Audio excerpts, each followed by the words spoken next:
Hi friends family kitchen हाउसे सकलके स्वागत जानिए आमी नंदिनी आज आपनादेर साथे शेयर करब टक झाल मिष्टि आलू बोखरा चाटनी।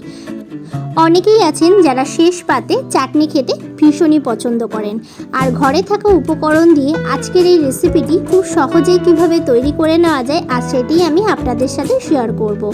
আজকের এই রেসিপিটি শেষ পর্যন্ত দেখার অনুরোধ রইল। রেসিপিটি যদি ভালো লেগে থাকে আমার চ্যানেলকে সাবস্ক্রাইব করে আমার পাশে থাকার অনুরোধ রইল আপনাদের সকলের কাছে। আর পাশে থাকা বেল আইকনটি অনে সেট করে দেবেন যাতে নতুন কোনো রেসিপি আপলোড করলে তার নোটিফিকেশন সবার আগে আপনাদের কাছে পৌঁছে যায়। তাহলে চলুন শুরু করে দেওয়া যাক আজকের এই রেসিপিটি।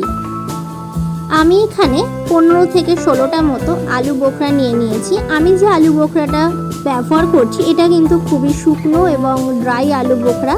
এটা আমি অনলাইন পারচেজ করেছি। দোকানে সাধারণত যে আলু বোখরাগুলো পাওয়া যায় সেগুলো একটু ভেজা ভেজা থাকে, সেগুলো কিন্তু বেশি দিন পর্যন্ত স্টোর করে রাখা যায় না। আর এই ধরনের শুকনো আলু বোখরা কিন্তু অনেক দিন পর্যন্ত স্টোর করে রাখা যায়। আমি এবার জল দিয়ে এই আলু বোখরাগুলোকে 1 ঘন্টা মতো ভিজিয়ে রেখে দেব। যেহেতু এগুলো খুবই ড্রাই তো সেই কারণে এগুলো নরম হতে একটু টাইম লাগে, তাই আমি 1 ঘন্টা মতো জলে ভিজিয়ে রাখবো। ফিরে আসলাম 1 ঘন্টা পর। দেখুন আলু বোখরাগুলো অনেকটাই নরম হয়ে গেছে। এবার আমি রান্নাটা শুরু করব। এর থেকে বেশি আমি আর জলে ভিজিয়ে রাখবো না, কারণ আমি যখন রান্না করব সেদ্ধ করে নেব, তাতেই এই আলু বোখরাগুলো সেদ্ধ হয়ে যাবে। আমি এখানে সামান্য পরিমাণে সর্ষের তেল নিয়ে নিয়েছি। চাটনির জন্য অল্প পরিমাণ তেলই যথেষ্ট ফোড়ন দেওয়ার জন্য। তেলটাকে বেশ ভালো করে একটু গরম করে নেব। তেল ভালোভাবে গরম হয়ে গেলে আমি এর মধ্যে দিয়ে দিচ্ছি সামান্য পরিমাণে 5 ফোড়ন আর দিয়ে দিচ্ছি একটা শুকনো লঙ্কা। ফোড়নটাকে বেশ ভালো করে হতে দেব যতক্ষণ না খুব সুন্দর একটা গন্ধ বের হতে শুরু করে আর এই শুকনো লঙ্কাটাও বেশ পোড়া পোড়া ভাব হয়ে আসে। ফোড়নটা বেশ ভালো করে হয়ে গেছে। এখন আমি এর মধ্যে দিয়ে দিচ্ছি 1.5 কাপ মতো জল।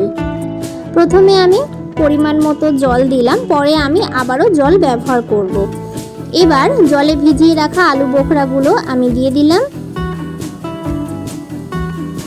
এবার একটু ভালো করে নাড়াচাড়া করে নিচ্ছি জলের মধ্যে। ভালো করে নাড়াচাড়া করে নিয়ে এর মধ্যে দিয়ে দিচ্ছি পরিমাণ মতো লবণ, দিয়ে দিচ্ছি সামান্য পরিমাণে একটু হলুদ। ভালোভাবে লবণ আর হলুদ দিয়ে একটু নাড়াচাড়া করে নিচ্ছি।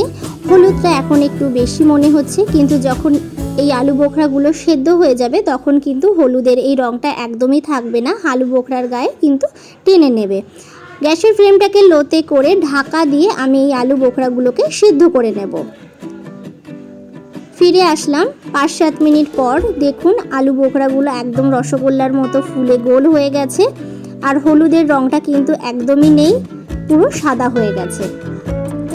আমি আপনাদের একটা তুলে দেখাচ্ছি। আলু বোখরাগুলো কিন্তু একদম নরম তুলতুলে হয়ে গেছে, ভীষণই গরম। এবার আমি এর মধ্যে দিয়ে দিচ্ছি পরিমাণ মতো চিনি। আমি এখানে 5 থেকে 6 চামচ মতো চিনি ব্যবহার করেছি।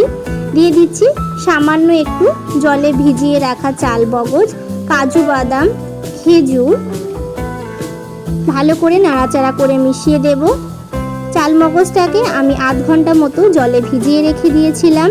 চাল মগজ যদি না থাকে তাহলে দেওয়ার কোনো প্রয়োজন নেই, একটু দেখতে ভালো লাগবে সেই জন্যই আমি চাল মগজটা এখানে ব্যবহার করেছি। আমি এখানে আবারও পরিমাণ মতো জল দিয়ে দিচ্ছি। যেহেতু জলটা অনেকটাই টেনে গেছে তাই পরিমাণ মতো জল আমি দিয়ে দিয়েছি, যতটা গ্রেভি আমি রাখবো সেই অনুযায়ী। আর মিষ্টিটা আপনারা যে যেরকম খেতে পছন্দ করেন সেই অনুসারেই দেবেন।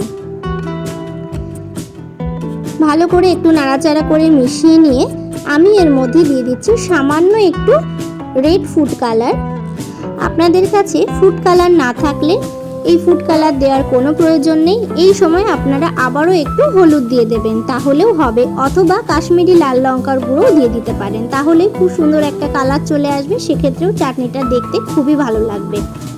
এবার আমি বেশ ভালো করে ফুটতে দেব যতক্ষণ না খেজুরগুলো সিদ্ধ হয়ে যায়।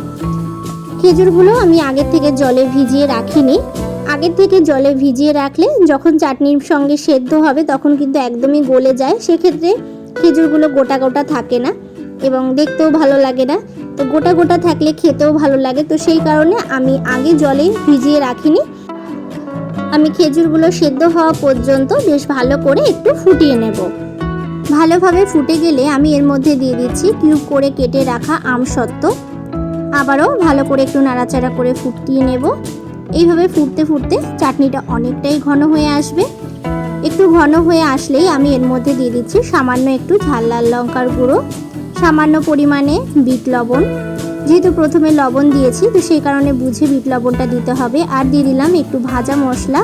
এই ভাজা মশলার রেসিপি অলরেডি আমি চ্যানেলে আপলোড করেছি। এই রেসিপি লিংক আমি ডেসক্রিপশন বক্সে দিয়ে দেবো, আপনারা চাইলে দেখে নিতে পারেন। আবারও 1-2 মিনিট মতো একটু ফুটিয়ে নেব। আলু বোখরার চাটনি প্রায় তৈরি হয়ে এসেছে। এখন একটু পাতলা দেখাচ্ছে, কিন্তু চাটনিটা যখন ঠান্ডা হয়ে যাবে এটা কিন্তু অনেকটাই ঘন হয়ে যাবে। এবার আমি গ্যাসের ফ্লেমটাকে অফ করে একটু ঠান্ডা হতে দেব, তারপর এই চাটনিটা আমি সার্ভ করব। আজকের এই রেসিপিটি আপনারা বাড়িতে ঠিক এইভাবে তৈরি করে দেখতে পারেন। আশা করছি আপনাদেরও ভীষণ ভালো লাগবে। টক টক ঝাল ঝাল মিষ্টি মিষ্টি আলু বোখরার চাটনি বাড়িতে ঠিক এইভাবে ট্রাই করে আমাকে কমেন্ট করে জানাতে ভুলবেন না যে আপনাদের কেমন লাগলো। বাড়িতে যে কোনো অনুষ্ঠানে আপনারা এই চাটনিটি ট্রাই করতে পারেন।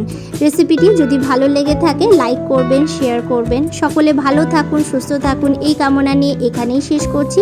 আবারও ফিরে আসবো নতুন কোনো রেসিপির ভিডিও নিয়ে। ভিডিওটি শেষ পর্যন্ত দেখার জন্য অসংখ্য ধন্যবাদ।